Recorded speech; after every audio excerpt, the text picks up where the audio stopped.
Boa noite, meus irmãos e irmãs. Graça e paz ao seu coração nessa noite festiva. Feliz aniversário para essa igreja tão preciosa. Parabéns. Eu aprendi com o nosso amigo pastor Carlinhos Queiroz que parabéns também significa para o bem no plural. Que essa igreja continue sendo uma igreja para o bem. Obrigado, pastor Josias, pela amizade, pelo carinho, pela acolhida, pela inspiração, porque a Casa da Vida não nasceria se não fosse um vídeo que assistimos acerca do trabalho que vocês também fazem e abençoam e inspiram. Eu nunca esqueço o vídeo que vocês prepararam sobre o acolhimento a uma família venezuelana. E aquilo chegou para a gente como um convite de Deus para nós. E nós embarcamos também nessa história de ser uma igreja acolhedora e pudemos viver coisas muito bonitas também a partir de tudo que vocês vivem aqui. Obrigado. Obrigado pela sua poesia de Amanso e banda. E a minha gratidão à minha cunhada Valéria. Estou hospedado lá na casa da minha cunhada querida, que mora aqui em Jiqué, professora na UESB. Eu dedico esse sermão ao seu coração e ao coração do meu Lucas, que vai completar 8 anos, dia 25 de setembro, mas minha mãe aprontou e mandou um bolo surpresa, já tem um bolo lá, esperando a gente para comemorar, e eu quero ler um texto em Lucas, capítulo de número 15, mas não sem antes fazer uma menção a um pensador muito conhecido, chamado Chesterton. Olha o que ele disse antes da leitura do texto.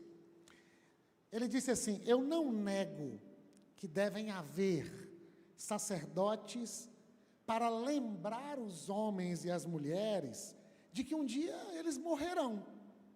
Então, assim, é papel do sacerdote religioso lembrar as pessoas de que elas morrerão. Inclusive, alguns sacerdotes são muito chatos, né? Porque eles ficam sempre falando de uma vida depois dessa vida, sendo que a gente nem aprendeu a viver nessa vida ainda. É muito engraçado que a gente fala sobre vida eterna como vida depois da morte. Não sei de onde a gente tirou isso. Se a gente perguntasse para Jesus, capítulo 17, verso 3 do Evangelho escrito por João, Jesus diria: a vida eterna é esta.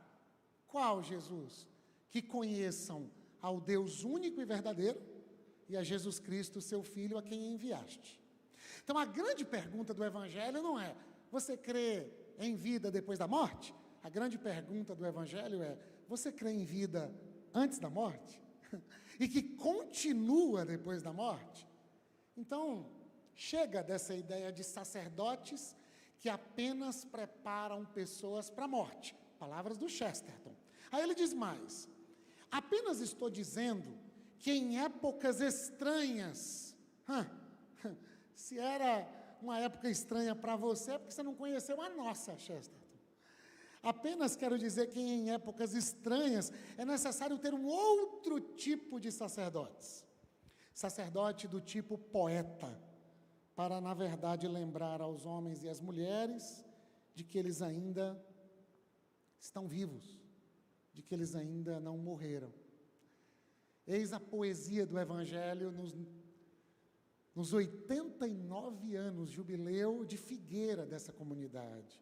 Então, uma poesia para poder ler o texto sagrado. A poesia dos afetos, tá? É que eu fico assim com inveja do Diamanso, com tanta poesia, aí eu quero fazer uma poesia, quem sabe ele coloca uma música e eu faço uma dupla com ele. Poesia dos afetos. Então pensa na palavra afetos, escrita aí na sua frente, e vamos nós. Afetos, fé nos atos. Atos de fé. Fé na vida, vida na fé. Eu sigo andando com Jesus de Nazaré, humano como devemos ser, Deus como Ele é. Amém, meus amores? Uma poesia para lembrar que a gente está vivo. A beleza salvará o mundo. O Evangelho é a poesia de Deus que se encarnou. A poesia desperta a gente. Disse a poetisa brasileira que a poesia é o rastro de Deus na brutalidade das coisas. Então, hoje à noite eu acho que tem um pouco de poesia, de profecia, e eu espero que a gente termine essa noite chorando, maravilhados com o Deus que faz brotar uma igreja viva e faz dela uma comunidade de salvação e uma comunidade que celebra essa salvação. Então, Lucas capítulo 15, verso de número 32, e eu vou fazer uma mesclagem da Bíblia, a mensagem com a nova, a NVT, tá? Essa nova tradução transformadora. Então, Lucas 15, verso 32. Mas tínhamos de comemorar este dia feliz. Mas tínhamos de comemorar este dia feliz. Leio o mesmo texto, agora na tradução da Bíblia, a mensagem. Mas este é um momento muito especial, precisamos celebrar. Então, Igreja Viva, comunidade da salvação, eu colocaria uma frasezinha abaixo para hoje à noite, a gente precisa se alegrar. E eu só vou fazer isso uma vez hoje, você com um sorriso, de quem carrega no sorriso 89 anos de história, ainda que não faça parte de toda a história. Diga para alguém, a gente precisa se alegrar. A gente precisa se alegrar. Só essa vez.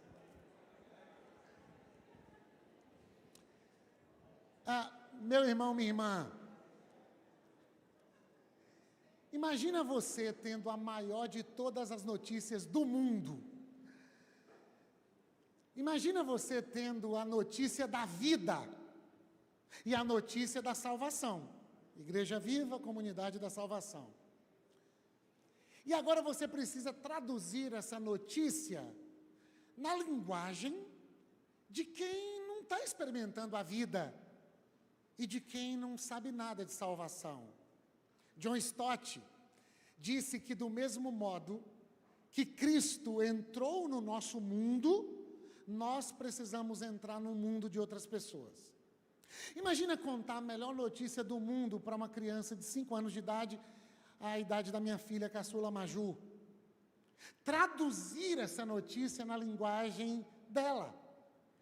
Traduzir essa boa notícia na linguagem de pessoas com neurodivergência. Traduzir essa notícia na língua brasileira de sinais.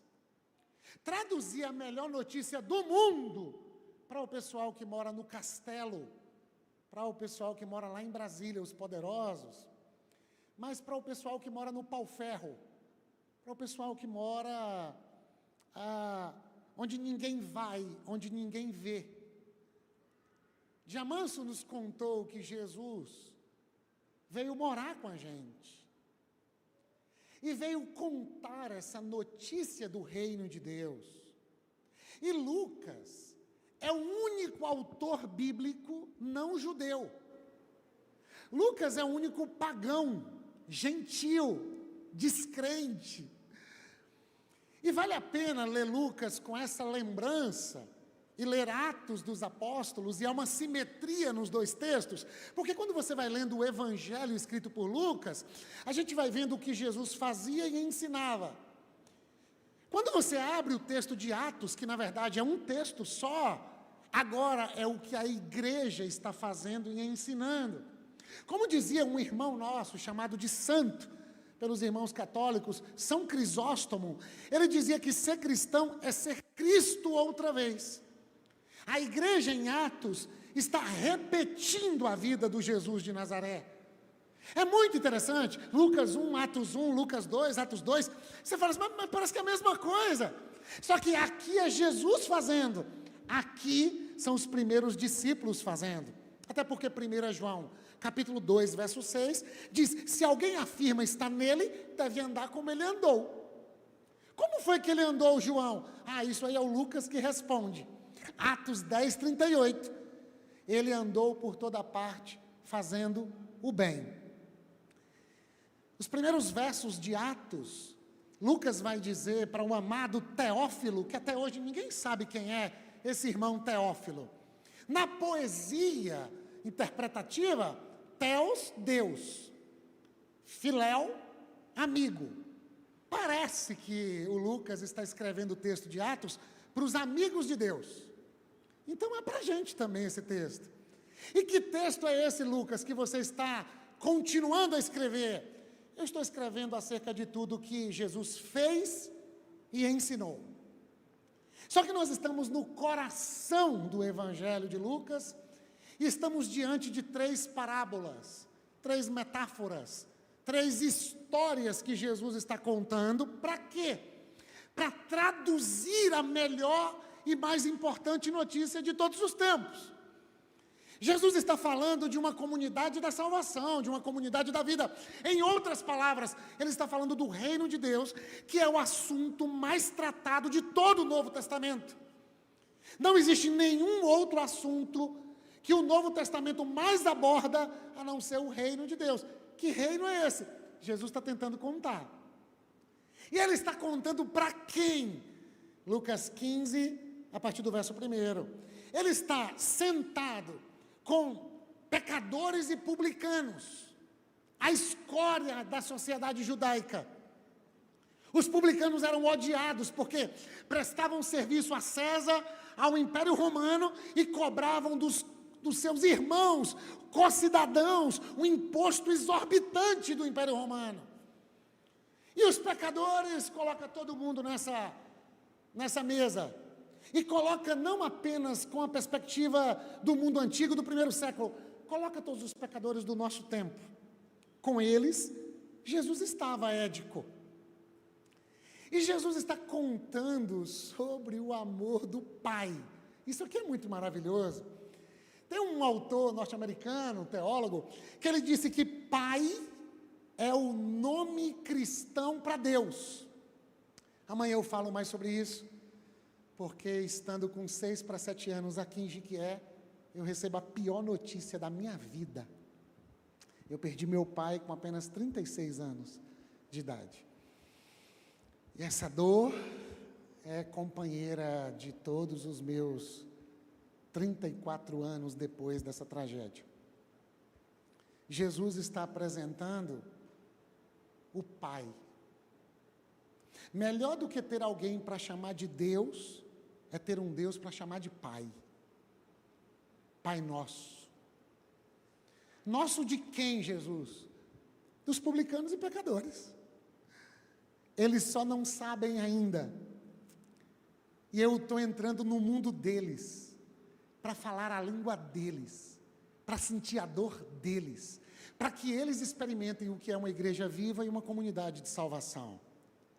Eu quero contar na língua deles o amor do meu Pai por eles. No entanto, o texto diz que fariseus e mestres da lei estão criticando. E é sempre assim, e Lucas é expert nisso, e tem coisa que só Lucas conta, como por exemplo, a parábola que a gente conhece como parábola do filho pródigo, mas que não tem nada de parábola do filho pródigo. O filho pródigo não é protagonista, a moeda perdida não é protagonista, a ovelha perdida não é protagonista. Jesus está mostrando o coração do Pai, que se revela num pastor que ama a sua ovelha perdida, que se revela no coração de uma mulher, e na ação desta em procurar uma moeda perdida, e no coração desse Pai todo amoroso.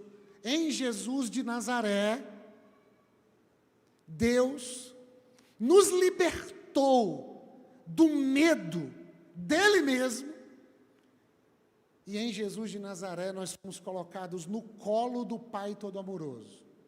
E acabou o medo do Deus Todo-Poderoso. Em Jesus de Nazaré, nós fomos libertos do medo do Deus Todo-Poderoso e fomos colocados no colo do Pai Todo-Amoroso.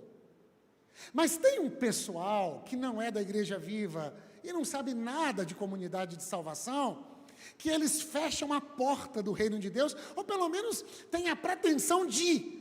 Então eles criticam o Jesus que está apresentando o coração do Pai, E aí Jesus passa a contar essas historinhas. E na tradução da Bíblia, a mensagem, Eugene Peterson faz a gente pensar assim: Jesus convidou aquelas pessoas a imaginarem.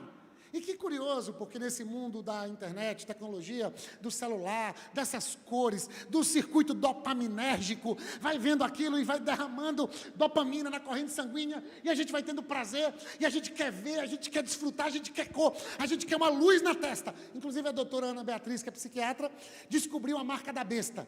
E ela contou outro dia num podcast. E ela disse: a marca da besta é uma luz na testa. Como assim, doutora? Ela falou: está todo mundo com uma luz na testa agora, que o povo só vive com o celular e tem uma luz na testa. E está todo mundo abestado. É a marca da besta, do povo abestado, que perde a capacidade das relações em nome de uma viagem que rouba de nós a nossa capacidade imagética. Acabou a nossa capacidade de imaginação. Nos antigos tempos, por exemplo, a Bahia, o Nordeste é tomado por torcedores de times de futebol do Rio de Janeiro. E lá o pessoal não entende por que tem tanto torcedor dos times de lá aqui. Mas tem a ver com rádio, que transmitia os jogos do Rio de Janeiro.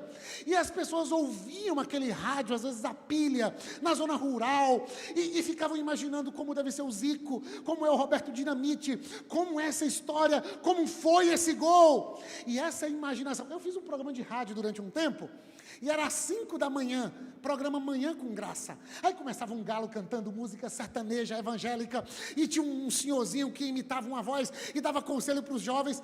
E um dia uma senhora foi na igreja me conhecer, buzinou e disse: quero falar com o pastor Simvaldo. E ela tinha uma imaginação.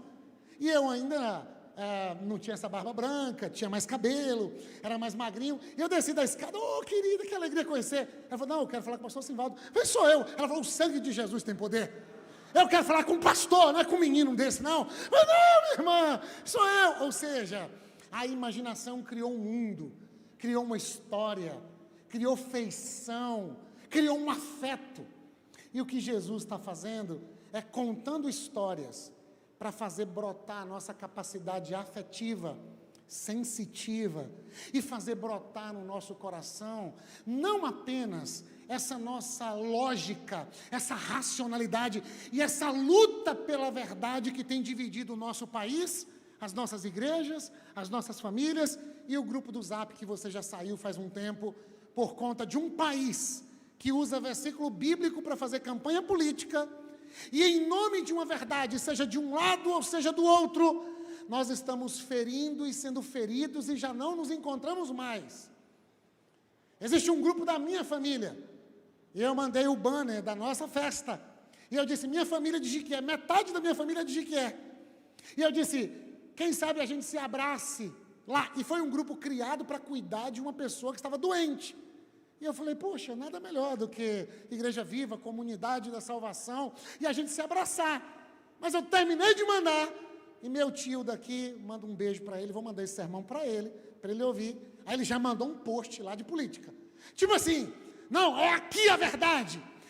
Jesus é cheio de graça e de verdade. Mas o pessoal hoje, em nome de uma verdade sem graça, perdeu a capacidade dos afetos, do abraço, dos olhos que brilham, da poesia, do encontro em meio à diferença, da diversidade, da mesa na qual pode se assentar mestre da lei, fariseu, publicanos e pecadores. No entanto, o publicano e o pecador chega de mansinho perguntando: será que eu posso? Será que eu posso? O fariseu e o mestre da lei não se assenta, porque ele diz: quem está sentado não deveria. E eu não me assento numa mesa que tem gente sentada que não vive a verdade, que não deveria. Aí a gente lê o Evangelho de João, e a verdade nunca vem primeiro. Cheio de graça e de verdade, em espírito e em verdade, e eu sou o caminho, verdade e vida. Sem espírito, sem graça e sem ponte, sem caminho, jamais seremos uma comunidade de salvação e uma igreja viva.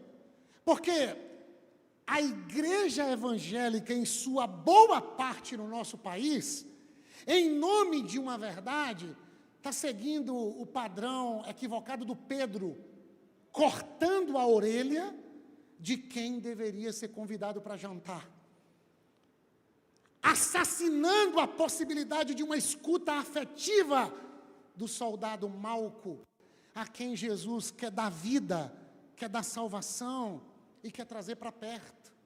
E daí Jesus conta essas histórias que você conhece bem, e eu só aguço sua memória para ir para os finalmente. Jesus conta que tem um pastor com as suas 99 ovelhas seguras, guardadas, mas tem uma perdida. E a gente canta e repetiu no Brasil uma canção, né? Derruba as muralhas, escala montanhas para me encontrar. A gente canta de maneira tão repetida que a gente perdeu a capacidade de ser afetado, inclusive pelo que a gente canta.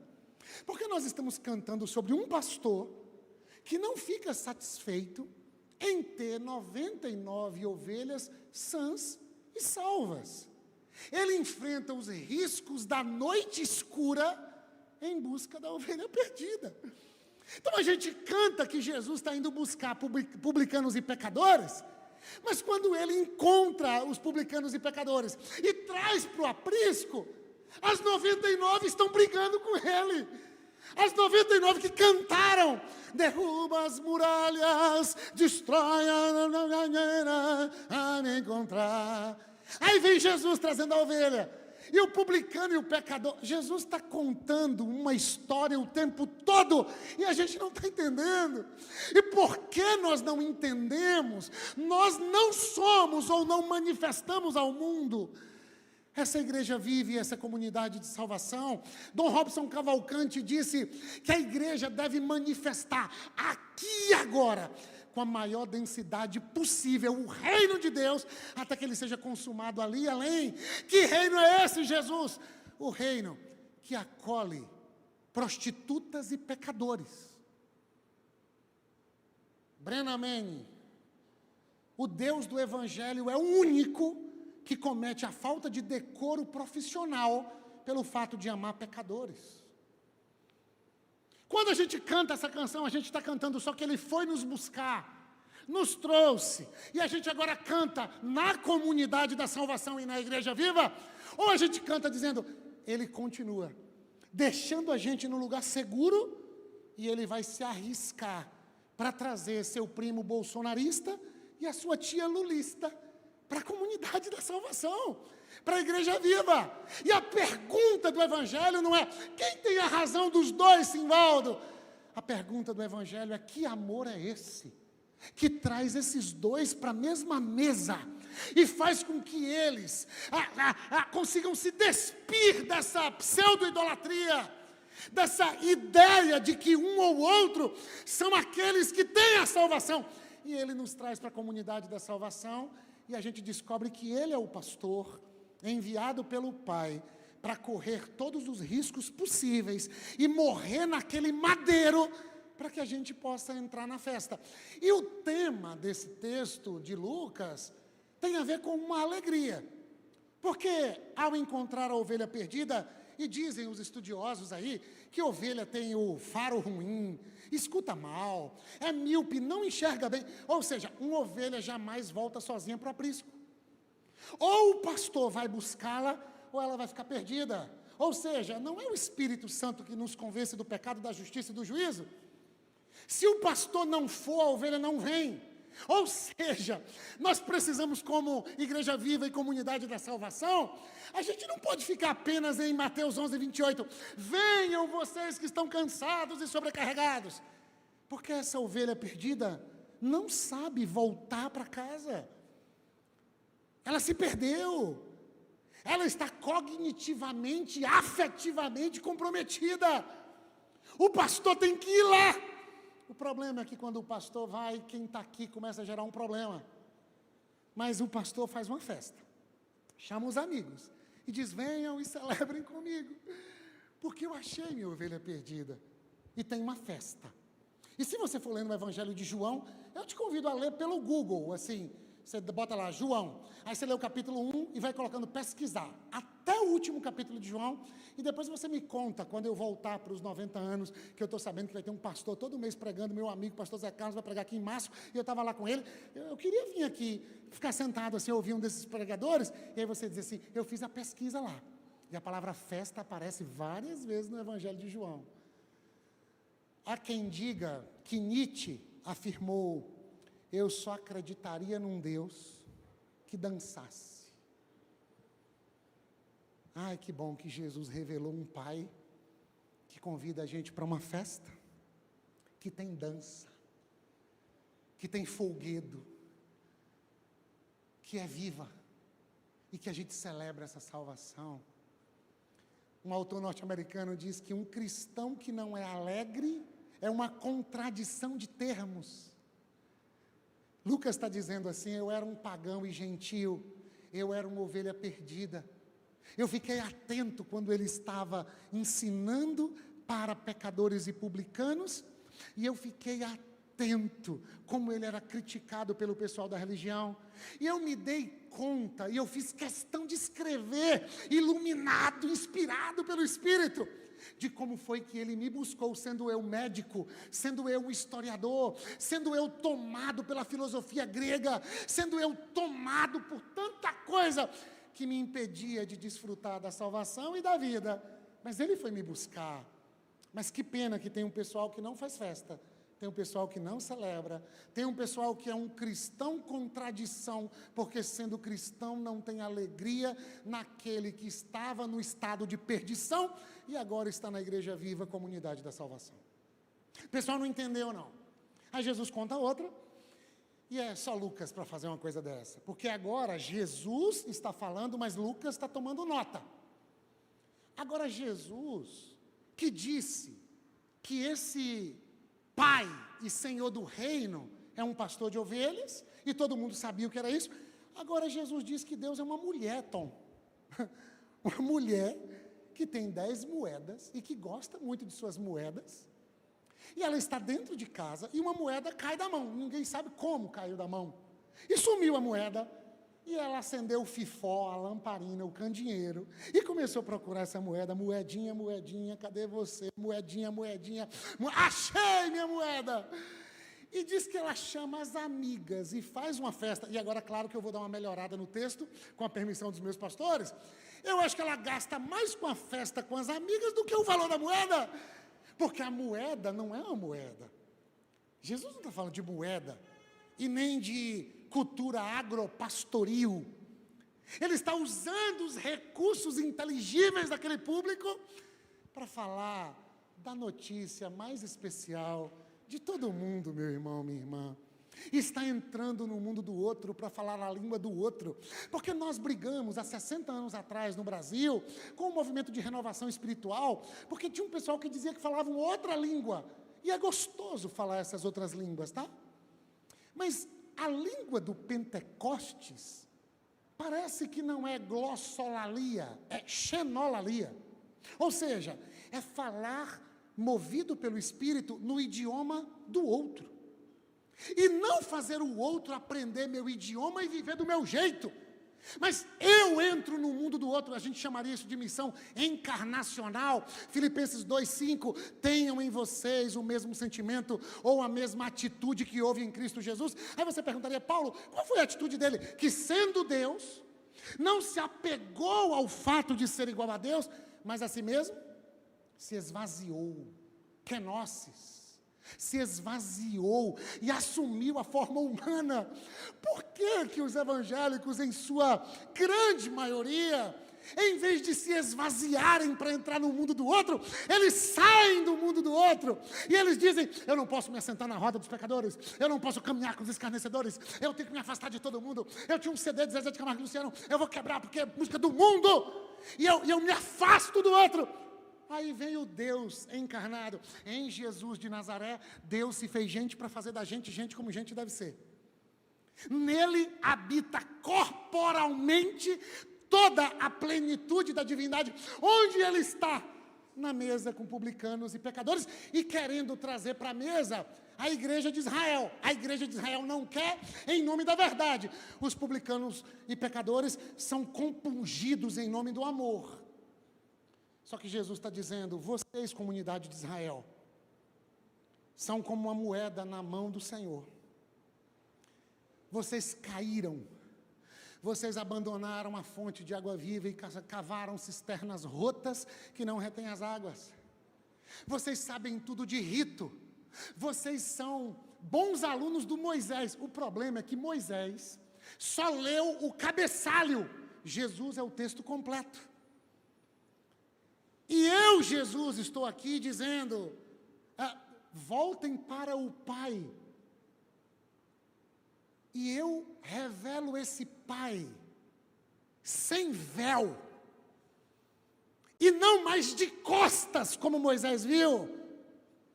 Porque a glória de Deus está revelada na face de Jesus, e é o que Paulo diz aos Coríntios, o trabalho do inimigo deste tempo, o Deus deste século, Deus com D minúsculo, é cegar o entendimento dos incrédulos, para que não lhes resplandeça a glória de Deus. Aí você pergunta ao texto, qual é a glória de Deus? É a face de Deus revelada no rosto de Jesus. A beleza do Evangelho é Deus na face de Jesus. E Deus encarnado está dizendo, vocês estavam na mão do Pai, e eu revelo o Pai agora em figura feminina. E vocês caíram. E o Pai veio ao encontro de vocês também. Vocês não leram João capítulo 1? Veio para os que eram seus, mas os seus não o aceitaram. Mas a todos quantos o receberam, deu-lhes o poder de serem feitos seus filhos, a saber os que creem no seu nome, João 1,12. Mas o meu Pai está procurando vocês, como a mulher está procurando a moeda. Onde se perdeu? No pasto, longe, em outro aprisco, em outra fazenda? Não, dentro de casa, na tradição, na religiosidade. Há quem diga que a tradição é a fé viva daqueles que morreram, mas o tradicionalismo é a fé morta daqueles que ainda vivem. E em nome do tradicionalismo, a gente não entra na festa, a gente não se deixa achar, a gente não participa do bolo, a gente não desfruta da vida e a gente não celebra essa grande salvação. Mas a mulher faz diferente. Achou a moeda, chama as amigas e faz uma festança.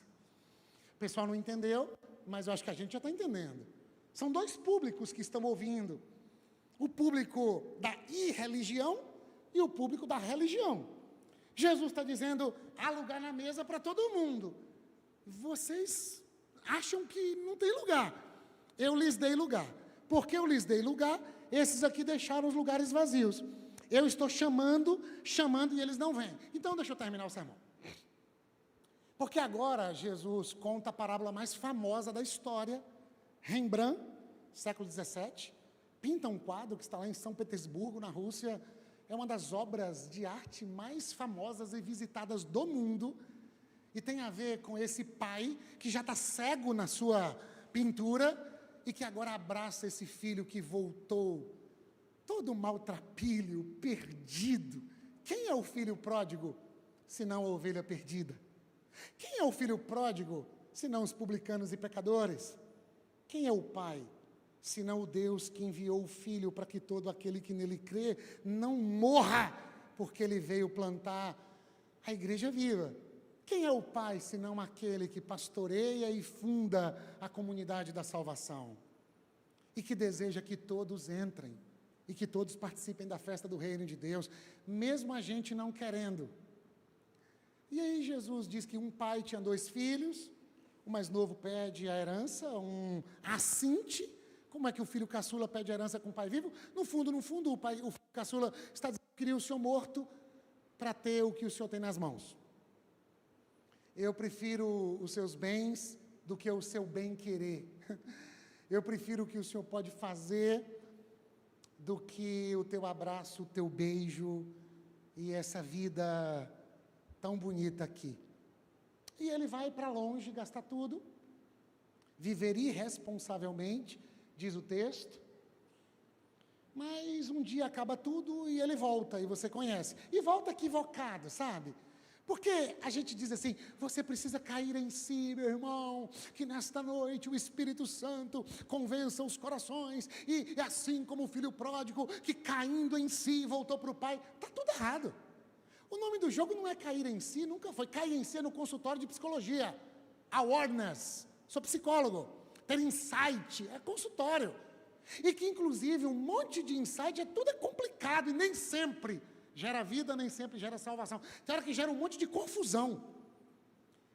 Ele cai em si, e quem disse que cair em si é o mesmo que cair no colo do Pai? Cair em si, às vezes, é entender que tem um Deus todo-poderoso, que se eu voltar para lá ele vai me tratar como um servo, e pelo menos eu vou ter comida e bebida, porque ele disse que vai dar comida e bebida para quem o temer. Eu fui moço, agora sou velho, e nunca vi um justo mendigar um pão, então pelo menos um pão eu quero ter.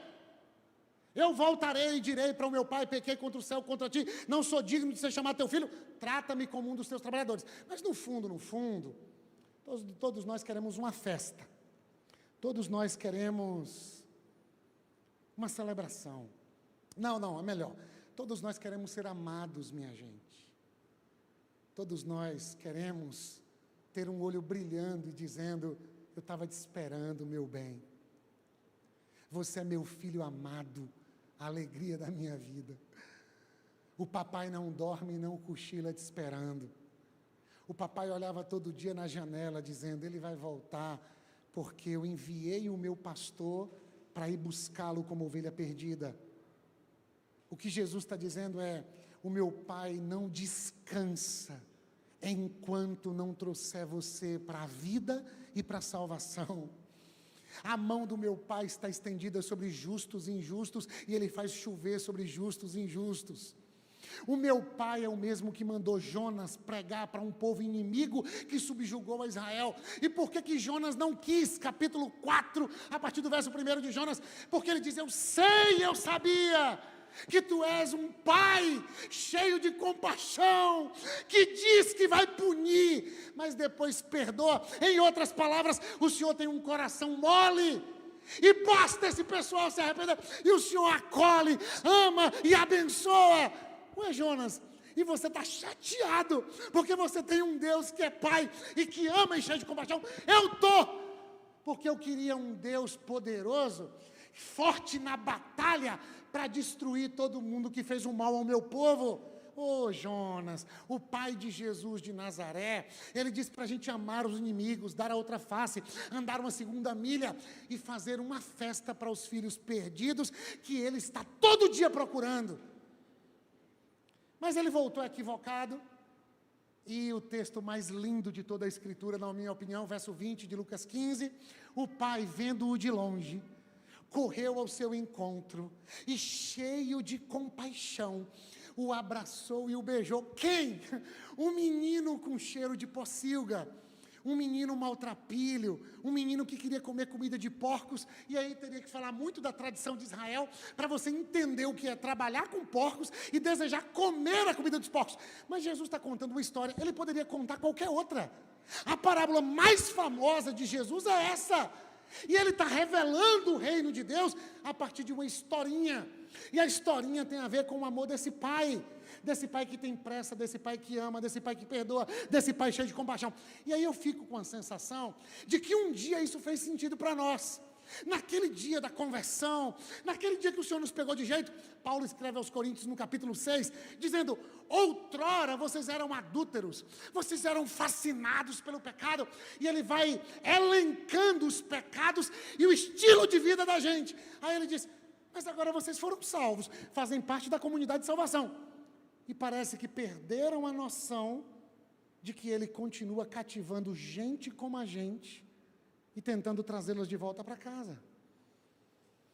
A gente deveria celebrar esse pai que se arrisca, que quebra uma tradição, que deixa a sua poltrona, que corre na rua e que escandaliza uma tradição judaica, que jamais um pai deixaria seu lugar de honra para ir ao encontro de um filho que o desejou morto.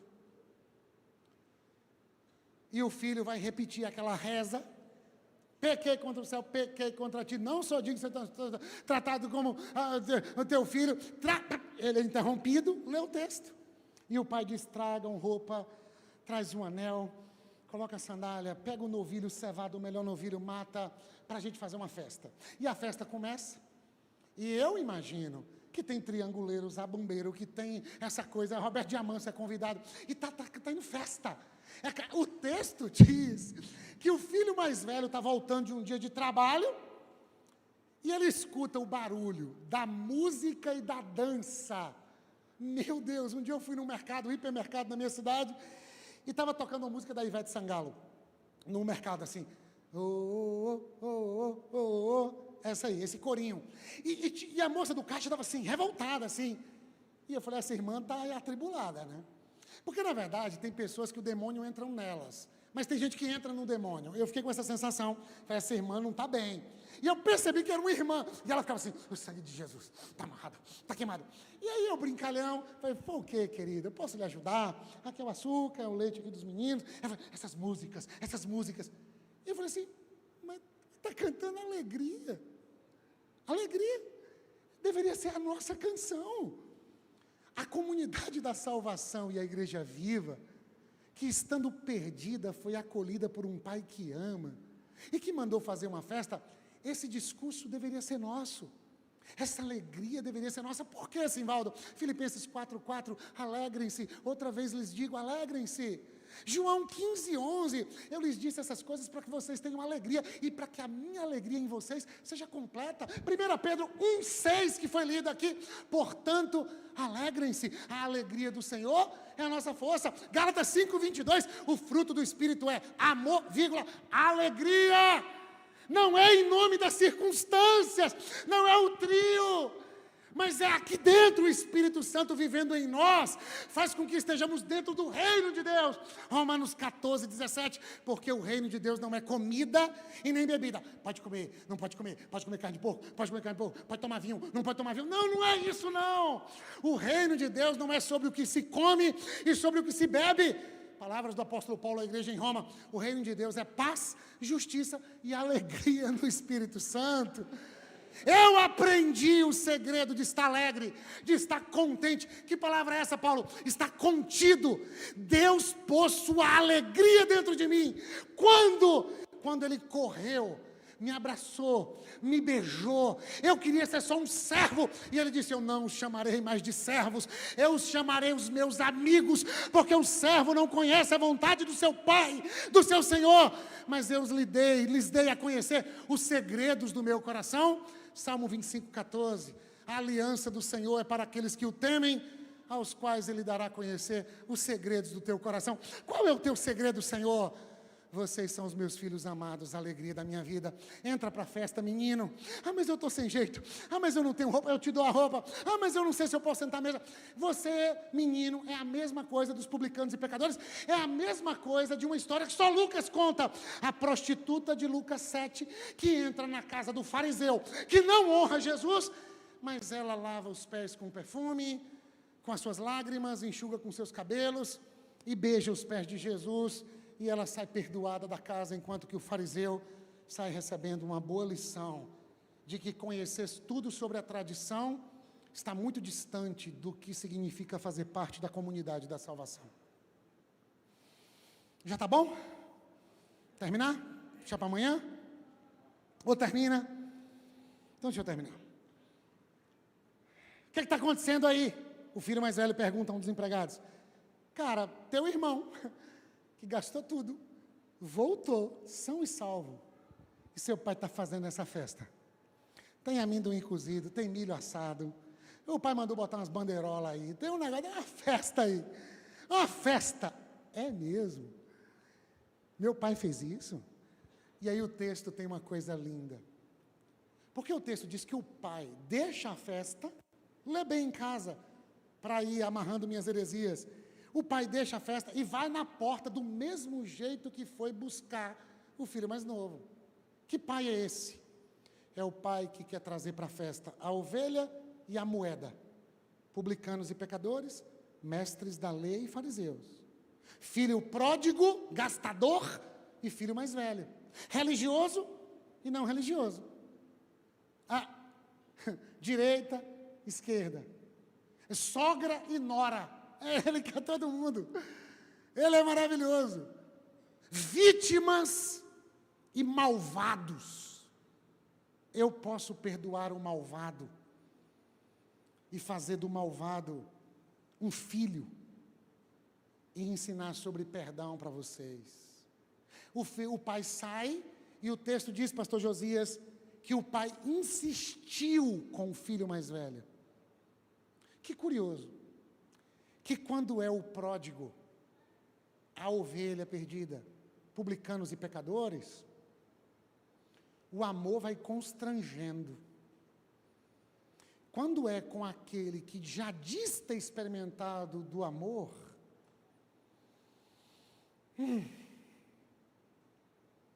tem que insistir.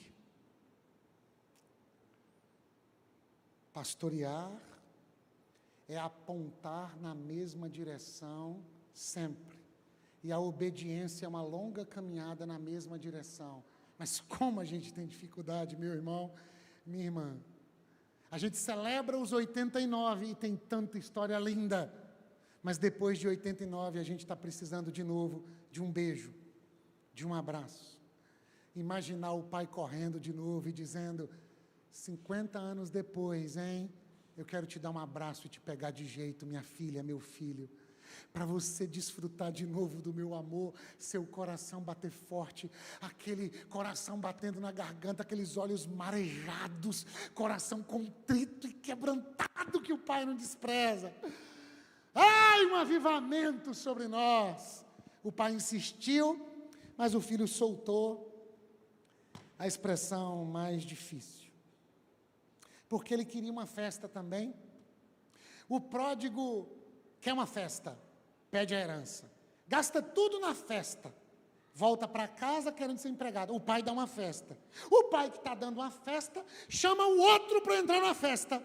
E ele não queria uma festa com o irmão, porque ele já não considera mais o irmão como irmão. Ele diz, o teu filho gastou o teu dinheiro com as prostitutas, e quando ele volta, o Senhor dá uma festa para ele, mas eu que obedeço todas as tuas ordens durante toda a minha vida, o Senhor não me deu nem um cabritinho para eu festejar com os meus amigos.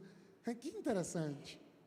Todos nós querendo uma festa, o pai proporcionando a festa, e a gente não entra na festa, porque a gente prefere ter razão do que entrar no coração do Pai, na comunidade de salvação e na igreja viva. A gente se divide porque a gente quer ter razão, porque a nossa concepção de Deus é melhor do que a do outro. E o pai está dizendo, eu estou insistindo, macho, entra na festa. Não é o meu filho e o meu dinheiro, é o teu irmão e é o teu dinheiro, porque eu dividi a herança para os dois.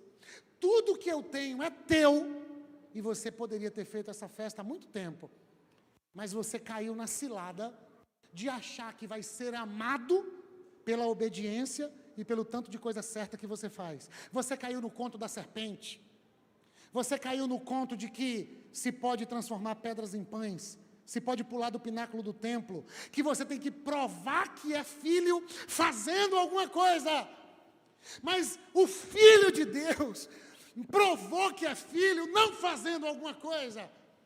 Provou que é filho acolhendo a declaração de amor do Pai. Tu és o meu filho amado, a alegria da minha vida. Capítulo 3 de Mateus. Virou para o 4, vem a serpente dizendo, se és o filho, faz alguma coisa para provar.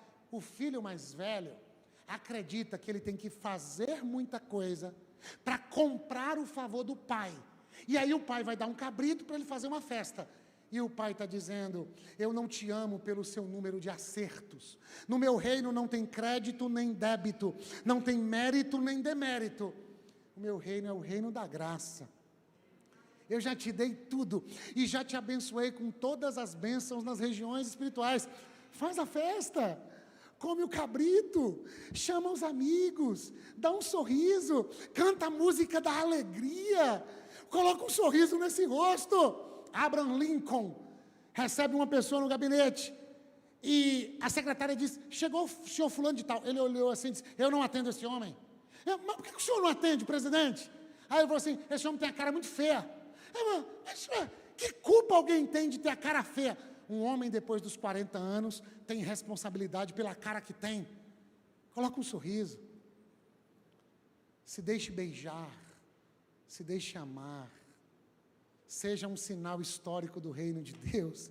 que é a alegria no Espírito Santo. Entra na festa. Deixa a razão e a sua ideologia política de lado. Entra na festa. Come do bolo. Vai na casa. Conta uma poesia. Dá um abraço. Fala com os olhos brilhando. Fala com um sorriso aberto. Eu falei num culto de formatura e depois eu fui sucedido por um querido da tradição espírita. E ele falou umas palavras bonitas. Era aquele culto de formatura, várias religiões representadas. Depois ele disse: Simvaldo, eu gostei que você fala do Evangelho sorrindo, porque as pessoas geralmente falam do Evangelho com a cara carrancuda. E daquele dia em diante eu falei: uma espírita me pregou o Evangelho e eu nunca mais quero pregar o Evangelho sem ter um sorriso no rosto. Porque é o Deus da alegria que está fazendo uma festa e insistindo para que eu entre. Porque há muitos anos atrás, ele não precisou insistir tanto e eu fui cativado. Mas o tempo vai passando e a gente vai ficando acostumado com essa dança, com essa música, com esse amor, ao ponto da gente acreditar que a nossa ideia é melhor. E eu termino, e peço desculpas pelo avançar da hora. Eu termino contando uma história e uma historinha. Porque aquele menino não entrou. E Jesus termina a história assim. Quem estava cheio de razão não entrou. Quem não tinha razão alguma foi surpreendido. Quem se achava merecedor ficou de fora. Quem nada merecia e só queria pão para matar a fome, descobriu uma comunidade de salvação e uma igreja viva.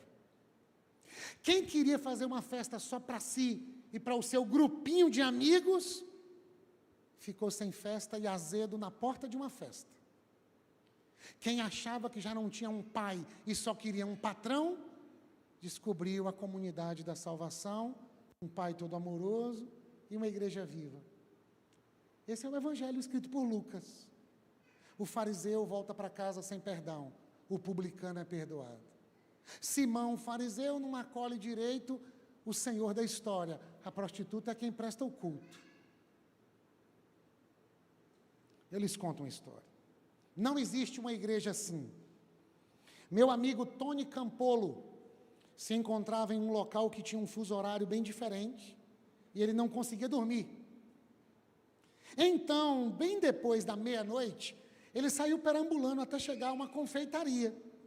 Algumas prostitutas locais também ali entraram no meio da madrugada, depois de suas atividades habituais. Lá ele não pôde evitar de ouvir uma conversa entre duas delas. Uma chamada Agnes disse à outra: sabe de uma coisa? Amanhã é meu aniversário. Eu vou completar 39 anos. E eu nunca tive uma festa de aniversário em toda a minha vida. Quando saíram, Tony teve uma ideia. Perguntou ao proprietário da confeitaria se Agnes ia lá todas as noites. E quando ele disse que sim, convidou aquele homem a participar de uma conspiração para fazer uma festa surpresa. Até a esposa do dono da confeitaria se envolveu no projeto. Juntos, arrumaram um bolo, velas de aniversário, uma decoração maravilhosa para que festejassem com Agnes, que para Tony, que era um pastor, não passava de uma completa estranha. Na noite seguinte, quando ela entrou, todos gritaram: surpresa! Surpresa! E Agnes não podia acreditar no que seus olhos estavam vendo. Os fregueses da confeitaria cantaram e ela começou a chorar. Tanto que mal conseguiu soprar as velinhas. Em seguida ela saiu carregando seu bolo como se fosse um tesouro. Pastor Tony conduziu os convidados em um momento de oração por Agnes. E o proprietário da loja disse que não fazia a menor ideia de que Tony fosse um pregador e pastor. E então perguntou a Tony: de que tipo de igreja você é? E o Tony respondeu que era de uma igreja na qual se dá festas de aniversário para prostitutas às 3:30 da madrugada. O homem não podia acreditar. E ele disse: não, isso não é possível. Não existe uma igreja assim, que faz festa para filhos e filhas pródigos e pródigas. Se existisse uma igreja assim, eu me juntaria a ela e com certeza eu faria parte de uma igreja desse tipo. Pode ser a nossa? A nossa em Conquista viveu essa experiência. E eu termino aqui.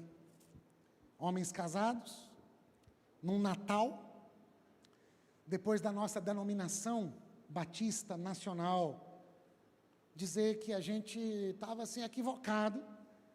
Meu amigo disse: Simvaldo, quando a gente bate numa porta para entrar e a porta não se abre, a gente cumpre a nossa missão na rua. Então vamos ser uma igreja da rua. E a história é muito longa, o tempo não vai permitir, mas a gente começou a pregar sobre as prostitutas na Bíblia e de como Deus as surpreendeu, fazendo Jesus nascer de histórias assim. E então separamos homens casados com dinheiro do caixa da igreja, preparamos uma festa no espaço da igreja que não tinha placa, com muitos presentes, porque as irmãs começaram a levar boticário, natura, Bíblia, buquê de flores, um baita banquete. Os homens de 2 em 2 em carros, indo nas ruas de Vitória da Conquista num dia à noite, antevéspera de Natal, com dinheiro do caixa da igreja, contratando garotas de programa para um programa. Elas só não sabiam que era um programa com o Jesus, o Deus como Ele é.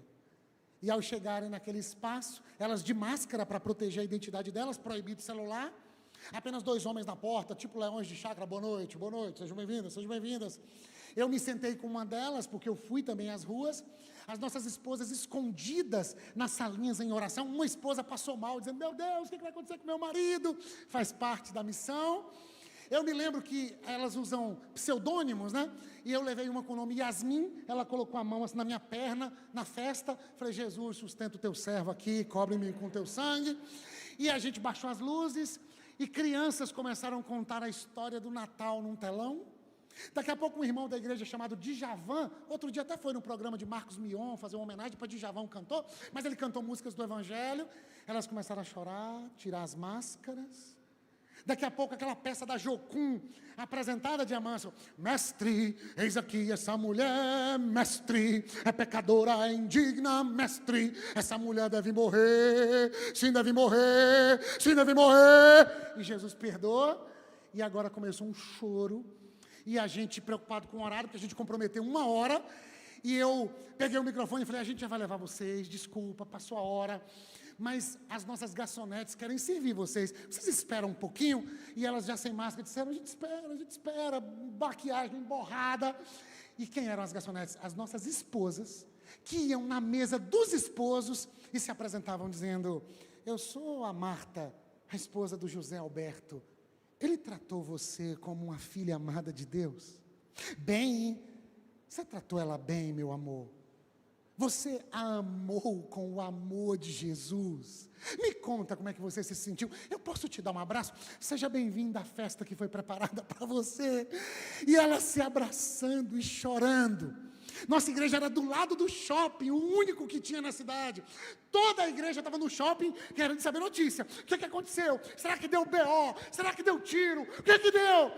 E aí, depois desses abraços, presentes, uma Bíblia com uma lista de serviços que a gente queria prestar para elas, buquê de rosas, buffet, chororô, aquela coisa. E eu peguei o microfone e disse: a gente já vai levar vocês, mas nós somos uma igreja, não sei se vocês perceberam, nós estamos fazendo uma festa da comunidade da salvação. É uma igreja viva, é a festa do Pai que ama, e o Pai da alegria, que procura a moeda, que procura a ovelha, que procura o filho dentro, que procura o filho fora.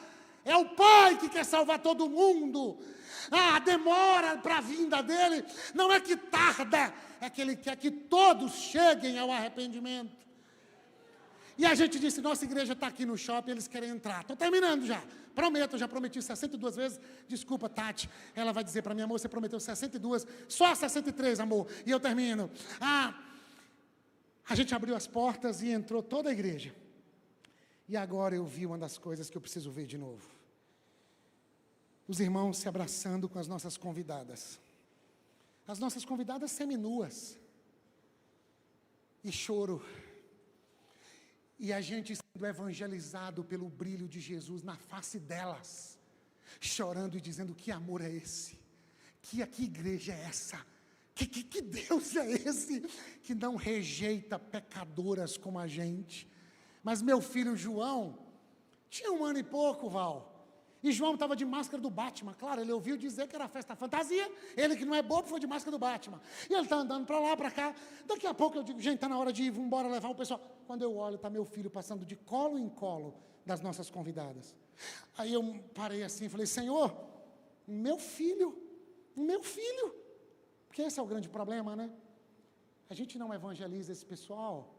Porque esse pessoal se converte, o evangelho é o poder de Deus para a salvação. Batiza. E uma delas pode se apaixonar pelo nosso filho, né? Imagina o pastor Josias, a partir de agora, começar a receber algumas mães dizendo, pastor, meu filho apaixonou. Por quê, irmã? Pela prostituta que veio aqui no culto, depois daquela campanha lá de salvação, de comunidade da vida. E meu filho quer casar com a prostituta, pastor. É, minha irmã. É a Maria Madalena que Jesus salvou, irmã. E que ficou aos pés dele na cruz, irmã. É a Maria Madalena que ele ama, minha irmã. E seu filho não pode amá-la, irmã? E a irmã não pode amar? Mas voltando para a história, eu disse, meu filho! E eu suponho ter sido a voz do Espírito dizendo, está emocionado com o seu, né? No colo delas. Lembra o que aconteceu com o meu filho? Para que elas pudessem ter uma festa. Tim Keller diz que para que o filho pródigo recebesse um anel, o filho de verdade recebeu uma coroa de espinhos. Para que o filho pródigo entrasse na casa, o filho de verdade teve que morrer fora da cidade. Para que o pródigo tivesse uma roupa nova, o nosso Jesus é crucificado sem roupa alguma. Para que o filho pródigo receba um abraço e um beijo, o nosso Senhor recebe cravos nos pés e nas mãos. Para que eu e você pudéssemos chamá-lo de Pai, Jesus precisou gritar, meu Deus, por que me desamparaste? Eu acredito numa igreja viva, numa comunidade de salvação. Eu acredito que, sendo igreja viva e comunidade da salvação, seremos reevangelizados por aqueles a quem o pastor está buscando. Um beijo, até amanhã à noite, se você der conta. Deus te abençoe.